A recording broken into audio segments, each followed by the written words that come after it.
نقدر نقول كمان ان هم كانوا عارفين من قبل ما يتعرضوا للي تعرضوا ليه. يقول كنا نعذبهم ونعمل فيهم اللي بنعمله، وادخل عليهم بالليل الاقيهم ما فيهمش خربوش واحد. انا امي قالت لو ابني كان رجع لي واقف على رجليه حي انا اللي كنت موتته بايدي. بصي، انا دايما بعتبر ان كل ترنيمه رساله. اهالي شهداء ليبيا ما يقلوش ابدا شجاعه عن ولادهم. سالته بقول له لو حضرتك شفت اللي عمل في ابنك كده هتعمل ايه؟ يعني ايه كلمة مسيحي؟ أغابي بودكاست.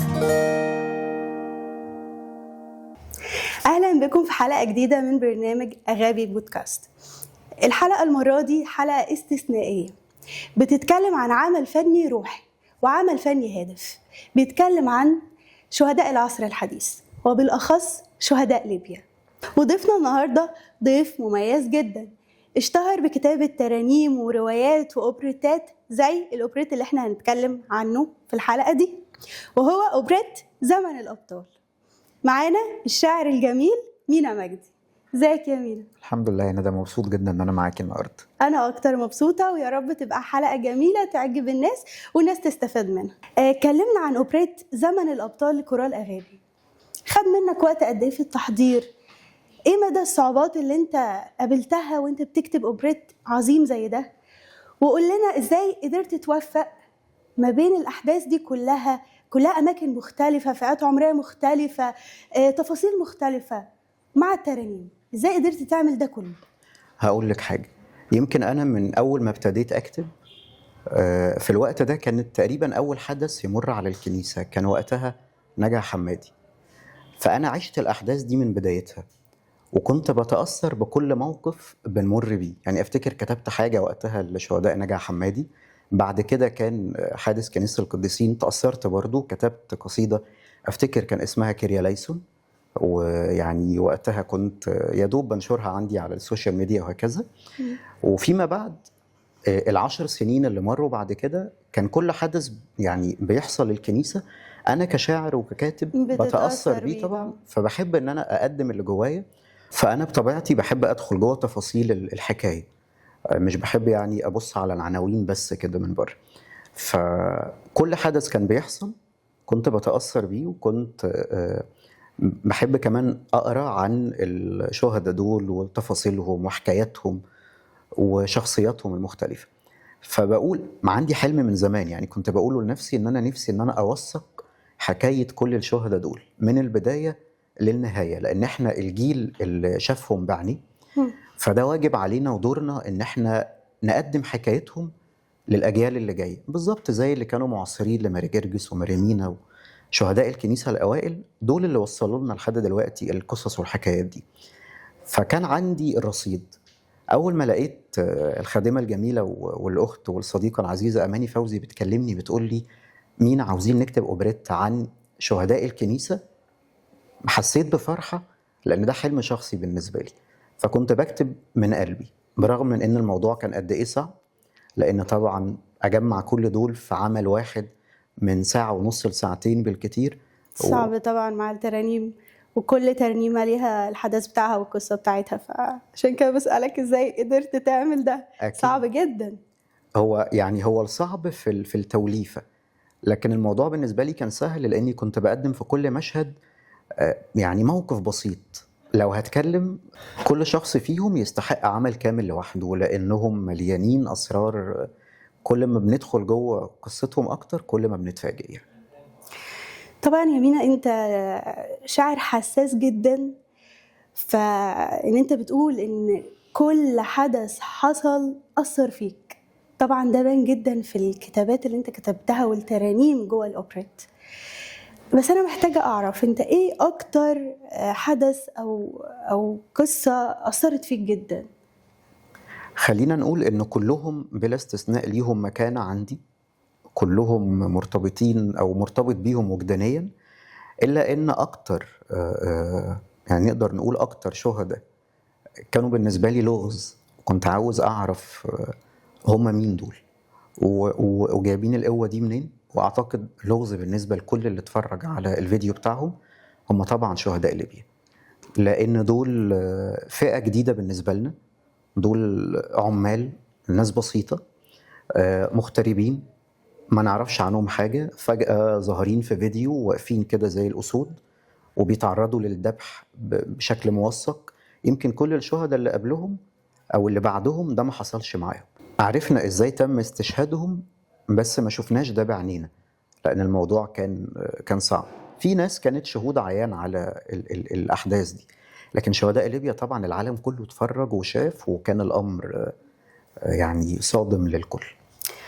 غير كده يا مينا، يعني شهداء ليبيا تحديدا يعتبر كانوا عارفين هم ايه اللي هيحصل لهم، يعني عارفين ان اتخطفوا تعذبوا، فمعروف. غير باقي الاحداث اللي حصل فيها مثلا انفجارات، اللي حصل مثلا ضرب نار مفاجئ، فشهداء ليبيا كانوا عارفين فعلا. يعني هم كانوا مستعدين من قبلها. ويمكن لو هحكي وهقول لك شوية تفاصيل من الحاجات اللي لما تعمقت فيها عرفتها، نقدر نقول كمان ان هم كانوا عارفين من قبل ما يتعرضوا للي تعرضوا ليه. يعني في مرة من المرات دخلت بيت شهيد منهم، الشهيد جرجس سمير الملقب بالغول. طبعا كل حد منهم لما بندخل البيت بتاعه بنلاقي فيه دولاب فيه المتعلقات الشخصية بتاعته، فبتفرج بقى على لبسه وعلى المتعلقات بتاعته اللي الأهل مجمعينها عندهم في البيت، دي مش اللي في الكنيسة، مش في المزار يعني. فأول ما دخلت ببص على الدولاب بتاعه فلقيت كتاب الاستشهاد في المسيحية للمتنيح الأسقف الأنبا يؤنس مطران الغربية. فسألت والدته بقول لها أكيد الكتاب ده أنتوا جبتوه بعد ما جرجس يعني استشهد واستعنتوا بيه هنا. قالت لي لا، هو كان بيقراه قبل ما يسافر. طب شاب كان خاطب مسافر علشان يشوف شغله، ايه اللي يخليه يقعد يقرا كتاب الاستشهاد في المسيحيه بهذا العمق؟ الكتاب ده من اكتر الكتب يعني في كنيستنا فيها عمق كبير، يعني ايه اللي يخليه يقعد يقرا ده؟ موقف تاني لشهيد كان من ضمن الشهداء، والده بيحكي لي بيقول لي ان هو كان قاعد في اجتماع قبل ما يسافر لاخر سفريه يعني. فالخادم كان بيتكلم عن الاستشهاد وبيقول ان زمان كان الاستشهاد عباره عن قطع الرقبه، دلوقتي بقى في طرق مختلفه، بقى في ابديت جديد يعني تفجيرات ضرب نار حاجات كده يعني. فالشهيد كان قاعد فخبط على ايده كده على رجله 3 مرات وقال طيب ادينا مستنيين قطع الرقبه. وكانت الطريقه اللي استشهدوا بيها هي قطع الرقبه، طريقه الشهداء الاوائل. وكتير بقى شهيد تاني كان الصوره بتاعه القديس ابانوب كانت متعلقه عنده، كان بيقول لوالدته انا لما هكبر هبقى زيه. وكتير قوي كلهم كانوا عارفين وكانوا معدين لده. واضح علاقتك العميقة قوي بأسر الشهداء، واضح ان انت مهتم قوي بيهم لدرجة ان انت مهتم تعرف ايه اللي جوه في الدولاب عنده في البيت، او كانت حياته عاملة ازاي. طب يا ترى هو كان انسان عادي كده زينا، او اشمعنى ربنا اختار الناس دي تحديدا؟ فواضح ان كان عندك فضول لده، واكيد انت عارف اسرار لسه محدش يعرفها، فممكن انت تقول لنا عنها. هو انا فعلا زي ما بتقولي يا ندى انا اللي خلاني اسالهم الاسئله دي. يعني انا في مره كنت قاعد مع ام شهيد فبسالها اسئله شخصيه عنه، عن حياته، عن ميوله، بيحب ايه ما بيحبش ايه، كان مرتبط ولا لا، بيحب ياكل ايه من ايدك، تفاصيل انسانيه جدا. قالت لي انت اول مره حد يقعد قدامي ويسالني الاسئله دي، مش دي الاسئله اللي بتتسالني. فانا مبسوطه ان انا بحكي عن ابني وبحكي عليه بالطريقه دي. فدخلت جوه تفاصيلهم لان هم بني ادمين من لحم ودم، يعني هم يعني احلى حاجه فيهم ان هم شبهنا. يعني ممكن كمان اقول حاجه ودي قلتها للانبا بفنوتيوس مطران صمالوط، وهو وانا بحكي له عليها يعني هو اشاد ان انا اذكر ده كمان في اي عمل يتقدم عنه. شهيد منهم كان بيشرب سجاير زيه زي اي شاب طبيعي في سنه، ما دول عمال شغالين باليوميه، فطبيعي ان يبقى يعني شيء زي كده موجود. فوالدته بتقول له يا ابني هتبطل تشرب سجاير امتى؟ قال لها لما استشهد كمان. طب ايه اللي خلاه يقول جمله زي كده؟ دايما الناس بتربط ان الشهيد او الحد اللي ربنا بيختاره ان هو لازم ما بيقومش من على الانجيل، طول الوقت في الكنيسه، طول الوقت في التناول، طول الوقت في التسبيحات. شايف ده ازاي من بعد ما انت دخلت بيوت اسر شهداء ليبيا وتقول ده ازاي للناس؟ يعني هل لي علاقة؟ هو احنا طبعا لما بنقدم في سير القديسين وفي الافلام اللي اتربينا عليها واحنا صغيرين ان القديس او الشهيد ده شخص بلا عيب، احنا بنسيء للقديس او الشهيد لان هو مش كده. بالعكس، ده هو كان طول الوقت في حياة جهاد، وبسبب حياة الجهاد دي وصل للمكانة الروحية اللي هو فيها. وبنضر كمان اللي بيشوف العمل بيحس ان انا فين وهم فين، في فجوة ما بيننا وما بينهم.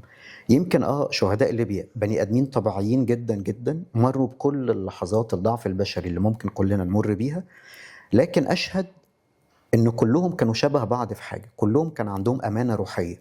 يعني من الجمل اللي اتقالت لي على لسان اهاليهم طول الوقت، ما كانش ينفع يفوتوا قداس يوم الحد ده قداس مقدس بالنسبة لهم، حتى لو لظروف ايه. اللي متجوز كان ياخد ولاده ومراته ويروح، واللي لوحده كان يشجع اهله ويروح. دي حاجة.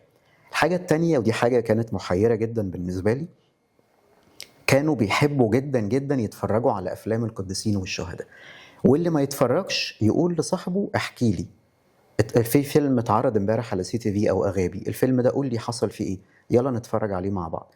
كان عندهم امانة، يعني كانوا قلوبهم متعلقة بربنا، الحياة ما اخدتهمش، الشغل والاحلام الشخصية ما توهتهمش، لا كانوا عارفين هدفهم وعارفين اننا شايلين اسم مين وايه السما وايه المكان اللي احنا عاوزين نوصل له.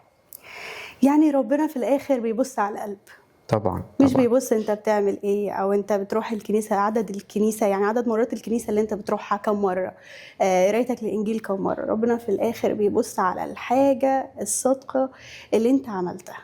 طبعا وده طبعا اللي اتعلمناه من شهداء ليبيا. طبعا.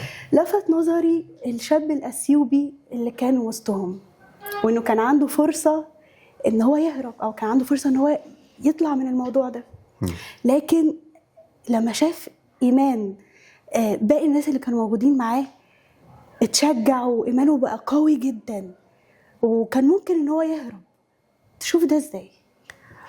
بنتكلم على ماسيو طبعا. مظبوط. هو ماسيو هو افريقي طبعا، يقال انه اكتر من دولة غانا، يعني يقال ان دولته الاساسية غانا.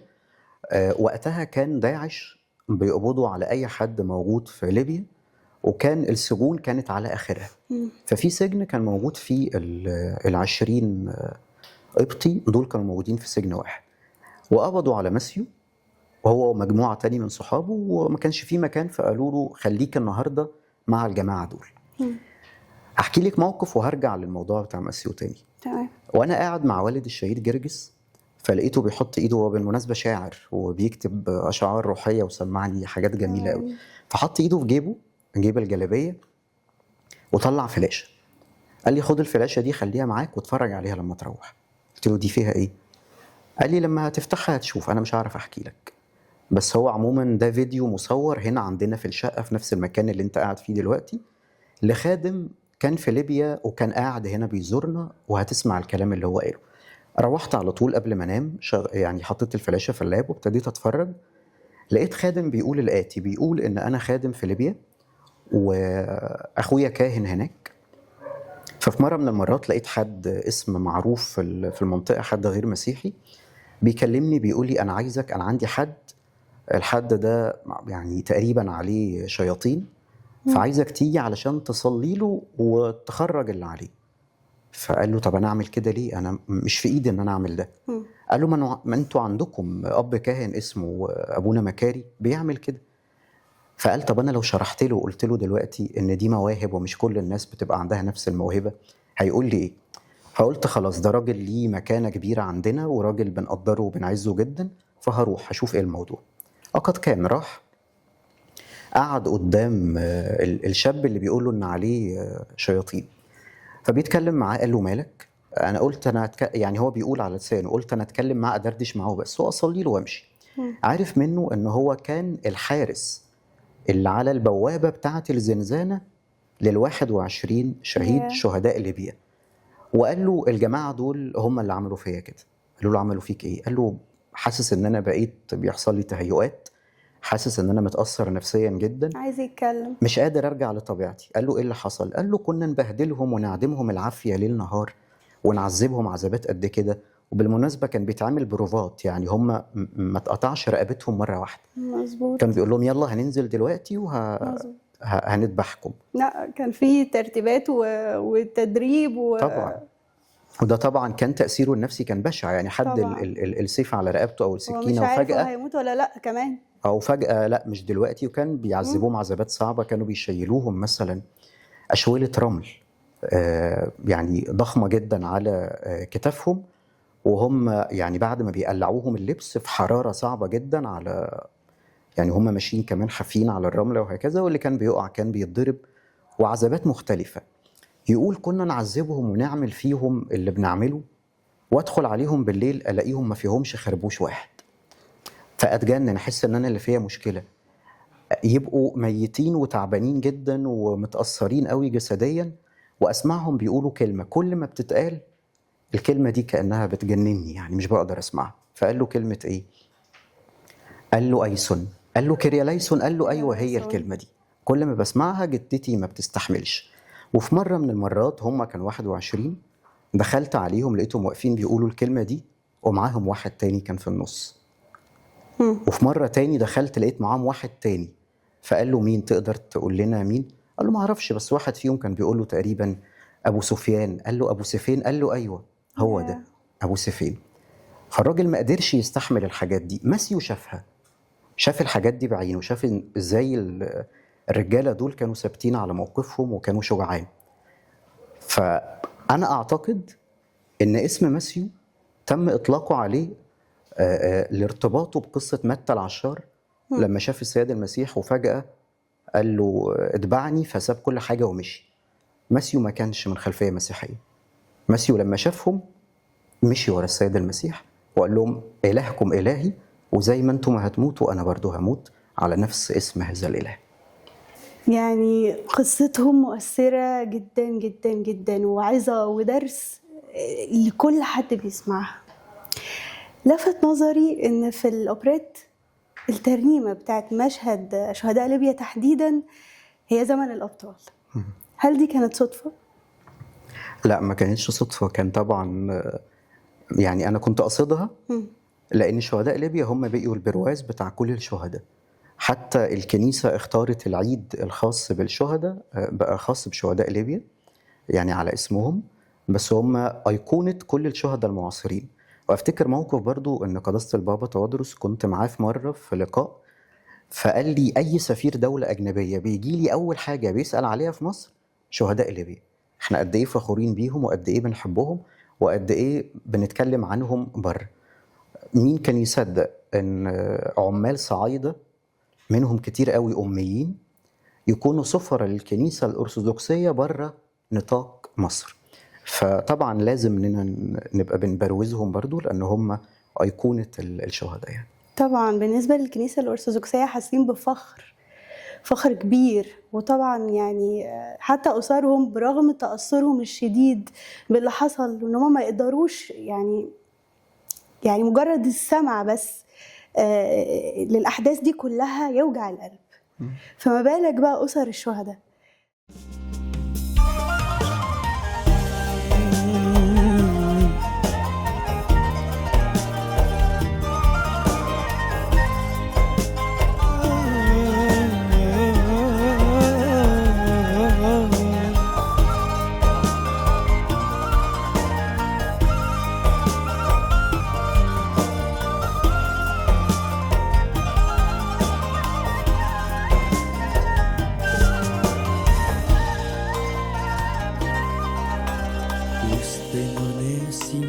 أساميهم مجهولة وعايشينها بساط، لكن في السما فوق تلاقيهم اتباركوا بأعلى المقامات. وسطنا ناس يمكن أساميهم مجهولة وعايشينها بساط، لكن في السما فوق تلاقيهم اتباركوا بأعلى المقامات.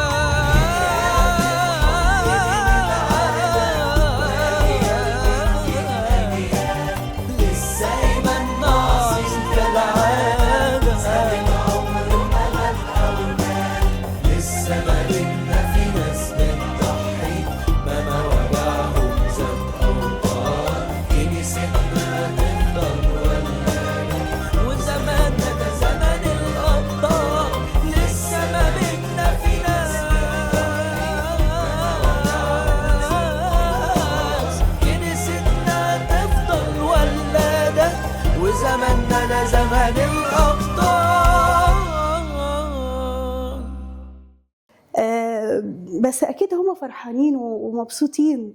انت كنت حكيت لي موقف عن لاهل حد من الشهداء، كنت قلت لي ان هو هيبقى مبسوط اللي عمل في ابنه كده. مظبوط كده؟ هقول لك حاجه، عارفه لما بنجيب سير القديسين كده، الصوره بتاعت اي قديس، ماري جرجس مثلا، ابو سفين، ونقرا قصه حياته ورا، تلاقي مكتوب ايه؟ ولد لابوين تقيين او لابوين بارين. في حالات شاذه كان الاباء غير مسيحيين او حد غير مسيحي وبعد كده قرب لسيد المسيح، بس في المطلق هنلاقي مكتوب كده ابوين تقيين. استحاله الارض تطلع البذره الصالحه دي والحلوه دي الا لو هي نفسها ارض جيده، وربنا مختار كمان الاب والام. انا لمست في كل اب وام لشهداء ليبيا سلام، كاني انا شايف ولادهم. في حد منهم قال لي جمله عمري ما هنساها، سالته بقول له لو حضرتك شفت اللي عمل في ابنك كده هتعمل ايه؟ بتفكيرنا البشري ده لما واحد ابنه بيتضرب بيقول انا عايز اشوف اللي مد ايده على ابني ده وهعمل فيه وهسوي. بالظبط. فده واحد ذبح ابنه وقدام العالم كله، بقول له هتعمل ايه؟ قال لي انا نفسي اشوفه عشان اوطي على ايده وابوسها. نفسي اشوفه عشان اوطي على ايده وابوسها. مين تفكير بيعمل حاجه زي ده دي؟ تفكير ابعد طبعا، ابعد من التصور البشري. حد تاني، في ام كده ليها هيبه كبيره قوي، عندها اولاد كتير، من ضمنهم ابنها اللي استشهد في شهداء، يعني في الحادثه بتاعت شهداء ليبيا. حد من ولادها قال لي انا امي قالت لو ابني كان رجع لي واقف على رجليه حي انا اللي كنت موته بايدي، لانه وقتها كان هيبقى انكر الايمان. متخيله القوه والصمود ده؟ فكل الاهالي، يعني اهالي شهداء ليبيا، ما يقلوش ابدا اي حاجه عن ولادهم، كلهم نفس الايمان، نفس المحبه، نفس التضحيه، نفس الشجاعه. كل ما بحكي لك بفتكر حاجه. انا افتكر برضو موقف الشهيد منهم اسمه جرجس، والده هو بيحكي لي بيقول لي جرجس وهو صغير كان لما بنروح دير، زياره دير، كان يسهينا ويفضل قاعد في الدير ونفضل ندور عليه مش لاقيينه. جرجس راح فين؟ اليوم كله يعدي ومش لاقيينه، ويجي لنا بعد كده اب راهب يقول جرجس كان قاعد معايا. وهو بيحكي افتكرت على طول موقف السيد المسيح وهو طفل لما كان مع العذراء ويوسف النجار في الهيكل وتاه منهم، والأيوب كان قاعد وسط المعلمين وقتها كان بيجادلهم وبيتكلم معاهم. فحسيت ان يعني قريبين قوي من نفس القلب ونفس الروح. اهالي شهداء ليبيا ما يقلوش ابدا شجاعه عن ولادهم. وبالمناسبه دي كمان حابين اننا نقدم لهم تحيه ونقول لهم ان احنا كمان زي ما فخورين باولادكم احنا كمان فخورين بيكم انتوا. طبعا. بمناسبه الايمان، كتبت في الأوبريت ترنيمة اسمها يعني إيه كلمة مسيحي. الترنيمة دي تحديدا بحس إن هي قريبة قوي للشباب، بتعلمهم يعني إيه فعلا كلمة مسيحي، وبتعلمهم يعني إيه إن المسيحي يفضل وهو ماشي راسه مرفوعة لفوق. طبعا أنت عارف إن الشباب من أصعب الفئات العمرية، يعني ما بيحبوش الوعظ وما بيحبوش يعني غير زمان. عجبني جدا انت في كتاباتك واخد بالك جدا من الشباب، وخصوصا في ترنيمة يعني ايه كلمة مسيحي، اللي لو اي حد سمعها، بس انا يعني تحديدا للشباب، لو الشباب سمعوها فعلا بيقووا ايمانهم جدا، وترنيمة مشجعة جدا من غير اي تكليف، من غير اي وعظ، من غير اي حاجه تحسسهم ان هو ايه، انت لازم يبقى عندك ايمان، انت لازم تقوي ايمانك، انت لازم تبقى زي فلان، انت لازم تبقى زي الشهداء. انت فازاي بتشوف ان الترنيمه دي مؤثره فعلا في الشباب؟ ومن وجهه نظرك يعني ايه كلمه مسيحي؟ بصي، انا دايما بعتبر ان كل ترنيمه رساله، خصوصا لما تبقى بتتكلم عن موضوع كمان مهم. ففي فكرة متاخدة عن الشخص المسيحي إنه شخص ضعيف، جبان، متاح لأي حاجة، بيقبل بأي شيء ممكن يمر يعني يعدي بيه، ما بيقدرش إنه ياخد موقف، ما بيقدرش إن هو يبقى شخص مؤثر، أي حاجة بالنسبة له مقبولة. ودي فكرة يعني خاطئة. المسيحي مش كده. المسيحي هو اللي عنده شجاعة تخليه يتقدم للموت من غير ما تتهزله شعره، لكن في نفس الوقت بيقدر يغفر. احنا هنا بنخلط ما بين الغفران وما بين الشجاعة. ان انا اغفر وان انا اسامح ده مش ضعف، ده منتهى القوة. يعني حتى بالبلدي كده في مثل بيتقال العفو عند المقدرة. فاللي بيبقى قادر بيبقى قوي هو اللي بيقدر يعفو. فالمسيحية لما بتعلمنا التسامح ده مش معناه ان هي بتعلمنا اننا نبقى خانعين او جبنة. لو بصينا في الكتاب المقدس هنلاقي كل الانبياء كانوا شجعان جدا، مفيش نبي فيهم كان خواف، مفيش حد صح. كان ربنا بيشيله رسالة معينة. لو كان قدها. موسى اللي كان يعني بيتلخبط في الكلام وقف قدام فرعون، وما أدراك ما فرعون، يعني واقف قدام كبير البلد كلها، واقف كان بيتكلم معاه كده وبيواجهه يعني وداود بيتحداه. داود طبعا كان صغير جدا في البنية الجسمانية وفي السن قدام كمان. جليات. صحيح. يعني ازاي السيد المسيح نفسه كان منتهى الشجاعة. السيد المسيح كان يعني بيقوم بأفكار ثورية على كمان المعتقدات القديمة. يعني كان بيقول سمعتم أنه قيل لكم أما أنا فأقول. كان بيعمل تجديد في الفكر، تجديد في الشخصية. كان بيقف قدام مين؟ الكتبة والفريسيين اللي محدش بيقدر يقول لهم انتوا بتعملوا ايه. وفي الحكمة يا مينا. بالحكمة طبعا. ولما في وقت الصلب، لما تعرض لمرحلة الصلب، كشاة تساق إلى الذبح، لكن في وقت من الأوقات رد وقال لماذا تلطمني؟ انت بتعمل كده ليه؟ لما هجموا عليه في ليلة خميس العهد وهو في بستان جسيماني، من كتر القوة والهيبة اللي فيه وقعوا على الأرض. الجنود وقعوا على الأرض، خافوا وقعوا على الأرض. فاحنا دايما بنبص على الشخص المسيحي المسالم قوي، اللي في حاله قوي. يعني يمكن احنا كمان في الفترة دي أو في الشهر اللي جاي بنحتفل بقديسين كتير، منهم البابا شنودة. البابا شنودة لو بصينا على شخصيته هنلاقيه قمة الوداع وقمة الشجاعة كمان. كان بيقدر يقول لأ، وكان بيقدر يقف قدام أي شخص مهما كان، لدرجة أن حصل خلاف بينه وبين رئيس الدولة بسبب أنه كان عنده شيء مصر عليه. فيعني إيه كلمة مسيحي؟ هي رسالة حبيت أن أنا أقدمها. المسيحي هو ده. المسيحي هو اللي يبقى شجاع بقلب جسور، قلب أسود. يعني حتى احنا بنقول على بطرك الكنيسة إيه؟ الأسد المرقصي. في نفس الوقت يبقى يعني بسيط كالحمام، يبقى عنده الوداعة اللي اتعلمناها من السيد المسيح. لو بصينا على الشهداء، كان بيتقال على الجيل بتاعنا يعني بصوا بقى على الشهداء بتوع زمان كانوا ايه، انتوا حياتكم ضايعة، انتوا ما عندكوش ارتباط قوي بالكنيسة، انتوا مختلفين تماما عن الجيل اللي قبل كده. في 10 سنين بس او اكتر سنة او اقل سنة شفنا بعدين اطفال بتستشهد. افتكر منهم مثلا الشهيدة مريم شهيدة الوراق. شفنا بنات لسه صغيرين بيستشهدوا، شهادات البطرسية. شفنا شباب عمال، ناس غلابة زي شهداء ليبيا. شفنا شمامسة، ناس على درجة من القرب الكنسي زي شهداء طنطا. شفنا كهنة زي أبونا مينا عبود وأبونا رفائيل وأباء تانيين كمان قدموا أرواحهم لسيد المسيح. فاحنا شفنا من كل فئة ربنا كان بيختار زي بوكيه ورد كده، من كل بستان كان بيختار ورد. الرسالة واضحة من ربنا ان انت تقدر تبقى في قلبك ايمان وتقدر تبقى مسيحي حقيقي في اي مكان انت فيه.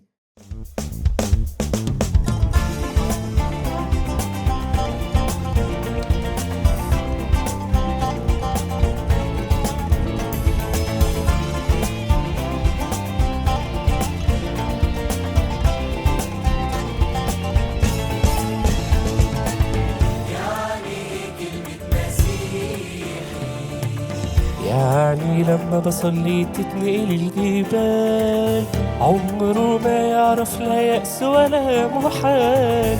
في الحياة رافع جبينه، ربنا ماسك يمينه، بيعدي ويعلى فوق كل الجبال. يعني ايه كلمة مسيحي؟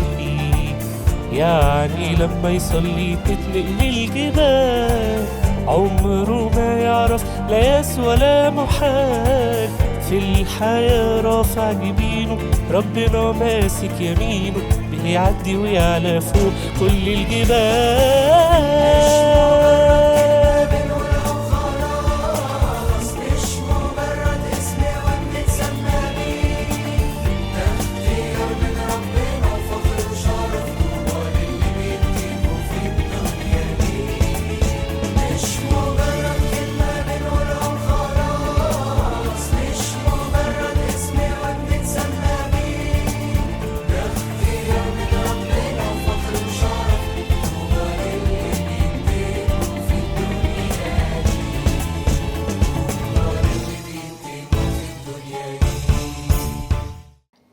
طيب حابة أعرف منك إزاي بتعرف توفق الفئات العمرية المختلفة في كتاباتك، خصوصا في أوبريت زمن الأبطال. يعني هو أوبريت حساس شوية لأنه هو بيتكلم عن الشهداء وعن الإيمان المسيحي وعن الاستشهاد في حب المسيح.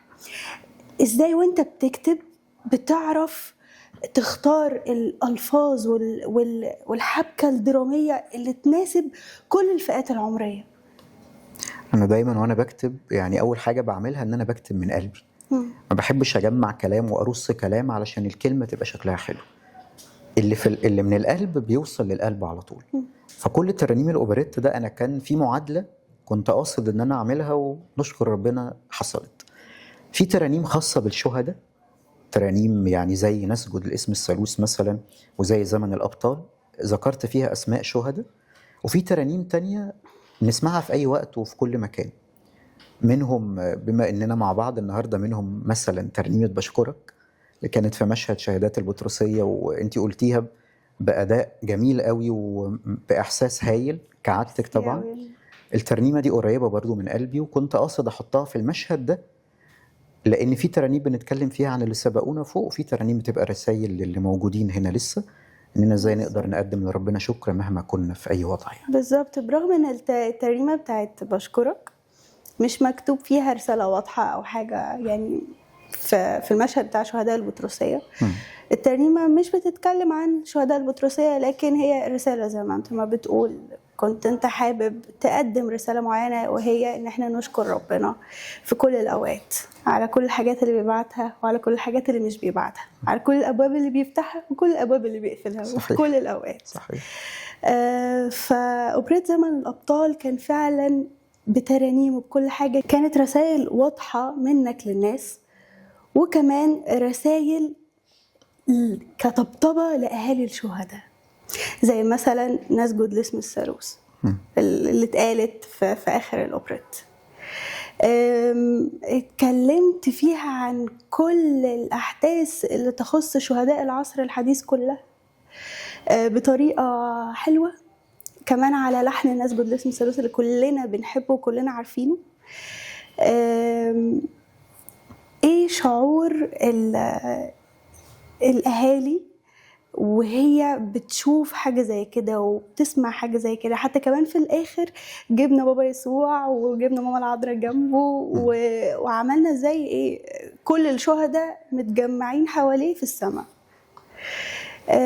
تفتكر ايه الرسالة اللي احنا نقدر نقدمها دلوقتي من الحدث ده ومن الترنيمة دي ومن الأوبريت ده لكل الناس؟ هقول لك، هو مبدئيا انا اتمنى اني اكون قدرت اقدم ولو نبذه صغيره قوي عن الشهداء دول، لان دول يستحقوا اكتر واكتر. ولسه يعني انا في يعني على قلبي جدا ان انا اتمنى اني اقدم لهم اعمال دراميه منفصله. يعني لو اخدناهم كده من البدايه، شهداء نجع حمادي زي ما قلت لك في بدايه كلامنا، ان كان في بدايه يعني كانت عندي الموهبه لسه صغيره كتبت عنهم.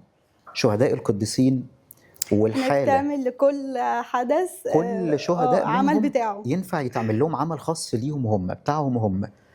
يمكن برضو افتكر حاجه مهمه كنت عايز اقولها لك، ان شهداء مثلا زي شهداء دير الانبا صموئيل. شهداء دير الانبا صموئيل هو كان في شهداء دير الانبا صموئيل 1 وشهداء دير الانبا صموئيل 2، لان الحادث اتكرر. لما صور الشهداء نزلت، فزي ما قلت لك في بدايه كلامنا بحب ادخل جوه التفاصيل، فابتديت ادخل على الاكونتات بتاعتهم اعرف مين دول، كان ايه اللي على قلبهم. فلقيت شهيد منهم اسمه الشهيد هاني عادل.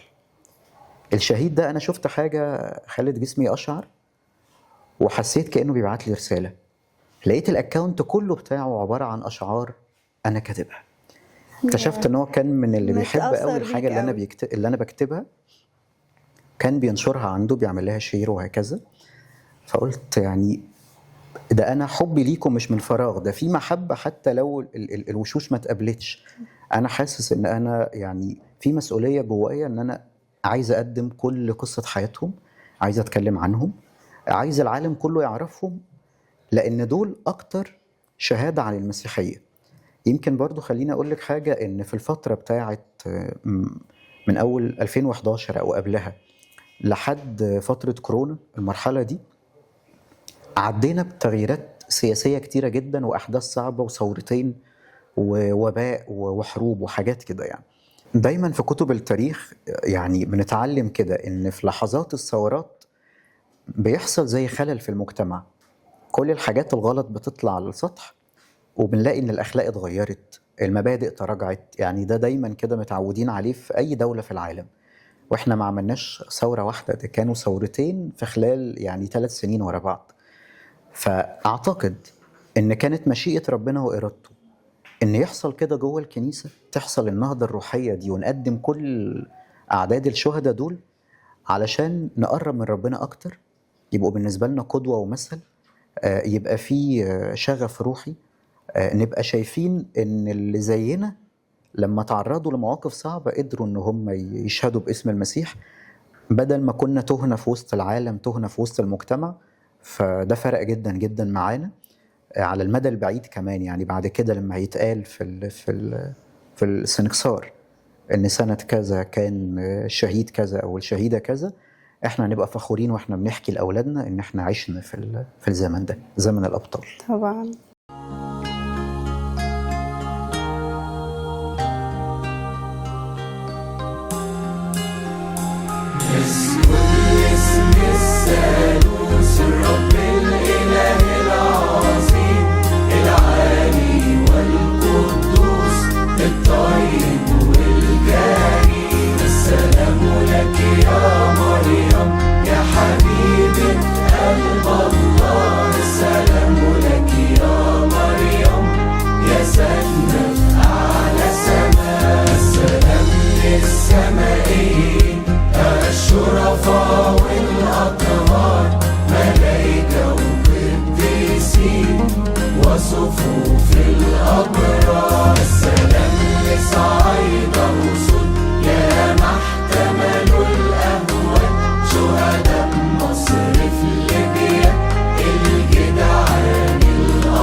الكلام عن الشهداء ما بيخلصش.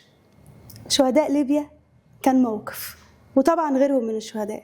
بس عايز أسأل سؤال، إن لو أنا أو أنت أو أنتي في نفس الموقف هيبقى إيه رد فعلنا؟ بالمناسبة دي حابب إن أنا أقول حاجة مهمة جدا. انتشر من فترة بمناسبة إحنا لو تعرضنا للموقف ده هنهرب ولا هنواجه بشجاعة. انتشر بوست من فترة واتقال في بعض العظات إن كان في شهيد من ضمن الشهداء كان مع شهداء ليبيا، مش شهيد يعني، هو مشروع شهيد، حد كان معرض إن هو يتعرض اللي هم مروا بيه، بس هرب ورجع على مصر وبعد كده حصلت له حاجات صعبة في حياته وندم على الحاجات دي كلها. دي حاجة مش حقيقية إطلاقا. أنا أول ما شفت إن الكلام ده بيتم تداوله والناس بتنشره على مستوى كبير، أنا طلعت قلت الكلام ده مش حقيقي. هم كانوا العدد ده بس 7 في الأول تم اختطافهم، بعد كده الباقي راح لهم، بعد كده مسيوا. فالتوليفة دي كلها اتجمعت مع بعض، مفيش حد كان معاهم وجري، مفيش حد كان معاهم وهرب. وفضلت أقول كده والكلام ما كانش واصل، لأن كان في يعني أصوات من جوه الكنيسة بتقول القصة دي، القصة المختلقة، لحد ما مطرانية صمالوط طلعت بيان. البيان كان من كام شهر، قالوا فيه إن القصة دي غير حقيقية، وإن مفيش حاجة اسمها كان معاهم حد وهرب وبقى في مصر دلوقتي وحصل له كذا. ده ما حصلش إطلاقا. فهم كلهم كانوا على نفس القدر من الشجاعة. احنا في الفيديو شفنا الكاميرا جت كلوز على بعض الشخصيات منهم، شفناهم كانوا قد ايه صامدين. في منهم اللي كان زي الشهيد ماجد كان متأثر جدا وكان بيبكي، ده كان من أكبر الشهداء سنا هو والشهيد توادرس. لكن كلهم كانوا على نفس القدر من الشجاعة، ما يختلفوش أبدا أي حاجة. أما بالنسبة للسؤال اللي قلتيه فهو فعلا سؤال محتاجين نسأله لنفسنا كل يوم. هل إحنا لو تعرضنا لموقف زي ده هيبقى عندنا الشجاعة دي إن إحنا نواجه الموت من غير ما نتهز ولا لأ؟ يعني لو كل يوم عملنا حساب اللحظة دي، أعتقد إن حياتنا مع المسيح هتبقى مختلفة تماما، وهنبقى يعني ماشيين في سكة تانية خالص. واحنا دلوقتي وصلنا لنهاية حلقتنا. بشكرك جدا يا مين على الحلقة الجميلة دي، واستنونا في الحلقات اللي جاية وأغابي بودكاست. أغابي بودكاست.